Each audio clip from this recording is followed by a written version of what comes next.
皆様こんにちは。宇治原実です。世界に誇る日本人の心、副題として日本人こそ聖書の民だったというテーマで皆様とご一緒に考えたいと思います。本日は第12回目、その後半です。テーマは世界に誇る武士道、その3回目、勇気南の戦いです。本日は後半、天皇の詔書です。前半では小野田博さんの靖国神社終戦60周年国民の集いの挨拶をご紹介いたしました。2005年8月15日、その抜粋です。私はただ一言、何としてもお伝え申し上げたいことがあります。それは先ほど陛下の終戦の詔書を拝聴いたしました。しかしながら現在の日本において、なぜ開戦の詔書を拝聴する機会がないのかということであります。ものには終わりがあるということは、始まりがあるからです。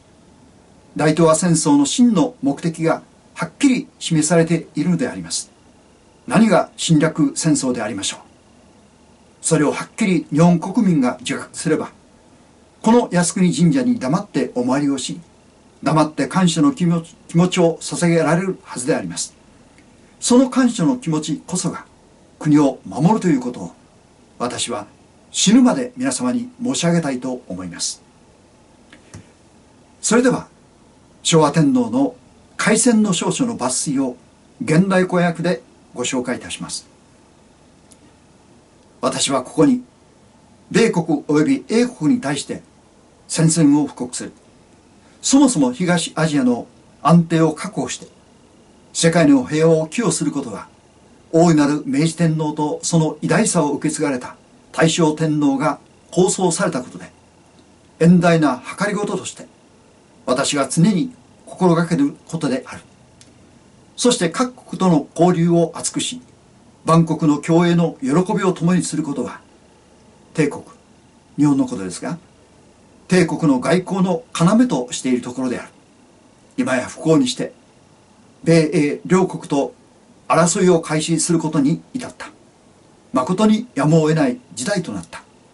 このような事態は私の本意ではない。天津さえ組みする国々を誘い、帝国の周辺において軍備を増強し、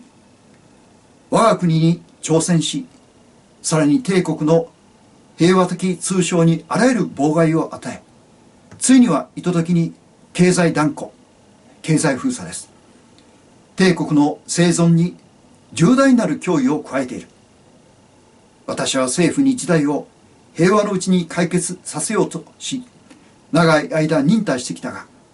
米英は少しも互いに譲り合う精神がなく、むやみに事態の解決を遅らせようとし、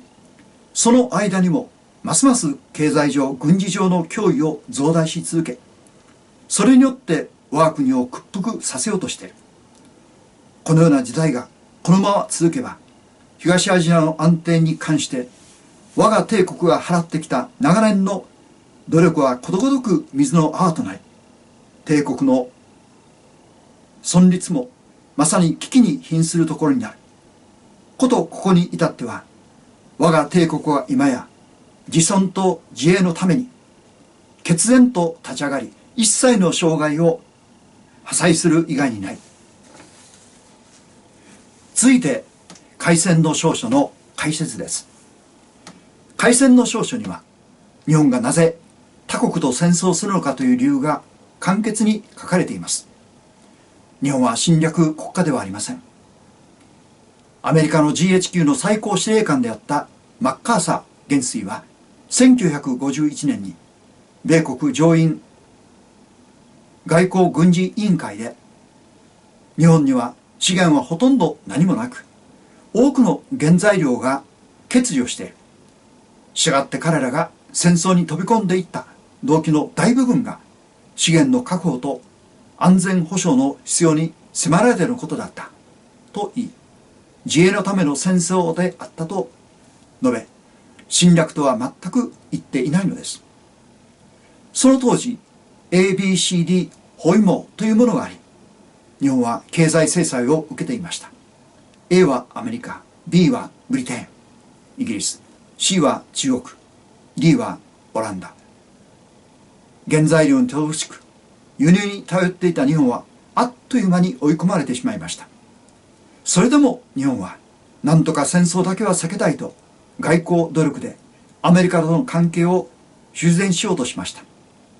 しかし当時のアメリカ国務長官コーデル・ハルはハルノートと呼ばれる最後通牒を日本に突きつけてきました。日清日露戦争の勝利により獲得してきた満州や中国大陸における一切の権利を放棄し軍隊を引き上げろというとても対等外交などと言えるものではなかったのです。それでは開戦の詔書について終戦の詔書を確認したいと思います。始めがあるなら終わりがあるからです。第5回目のテーマ、世界が羨む日本の天皇、その2回目、玉音放送に込められた思いで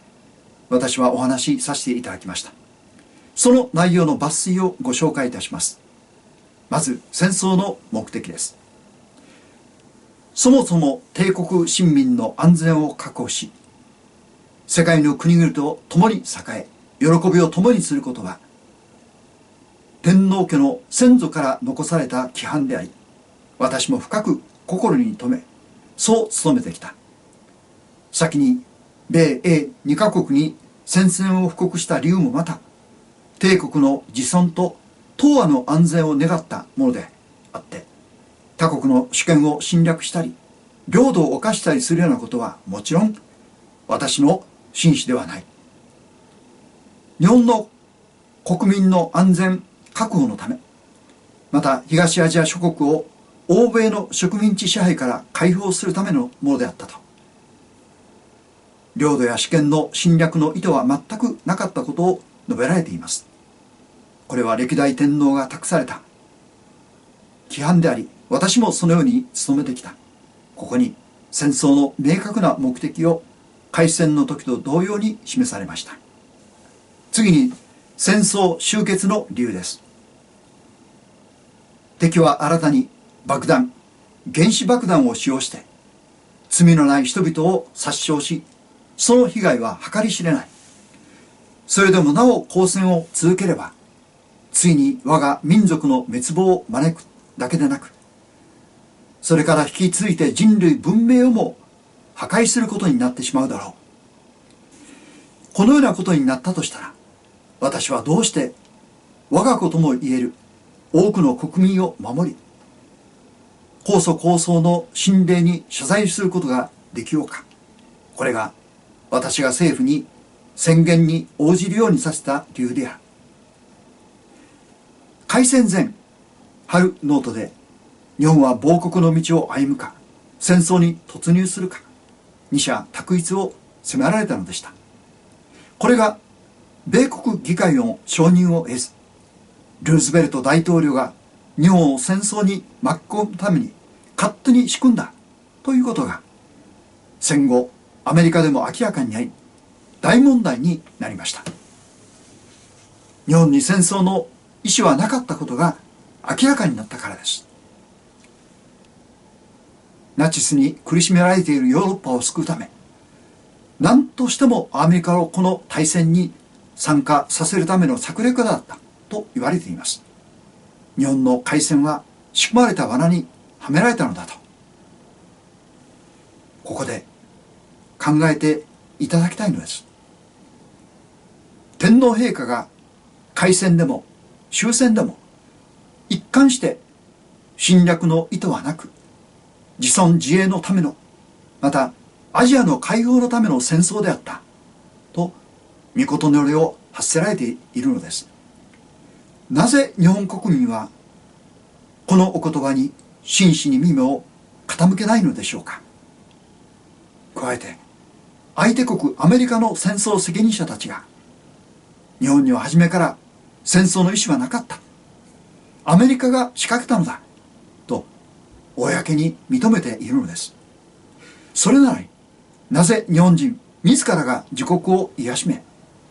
侵略国家と言い、卑屈になるようなことを自国民に負わせ続けるでしょうか。歴史は勝者の都合により作られてきました。小野田博夫さんが30年間夢にまで見た祖国に帰還し、わずか半年でブラジルに旅立ちました。変わり果てた祖国を見ておれなくなったのです。しかし、日本の青少年のすさんでいく様を見聞きし、小野田自然塾を開校、若手に生きていく力を養ってほしいと尽力されました。ブラジルと日本を行き来する精力的な活動でした。祖国のために命を懸けて戦った人々が今の日本を見たら何と言うだろうか。それが小野田さんの遺言です。私たちの祖父母や両親、そして先祖は日本を愛おしみ、命を懸けてでも守りたいと思ったのです。それを次の世代に引き継ぐ責任が私たち日本人にはあると信じるのです。私たちには忘れてはならない、どうしても語り継がなければならないことがあると思います。それは戦争の悲惨さだけではなく、日本人としての誇りではないでしょうか。世界に感動を与えた日本人の素晴らしさは日本の天皇でした。聖書の一節をご紹介いたします。今から3500年前、イスラエルの指導者モーセが民に語った言葉です。彼は指導者であり、また神と人との仲立ちをする祭司でもありました。その点で日本の天皇もまた同じ祭司の務めを果たしておられます。あなたはあなたの神、主の聖なる民だからである。あなたの神、主は地の表のすべての国々の民のうちからあなたを選んでご自分の宝の民とされた。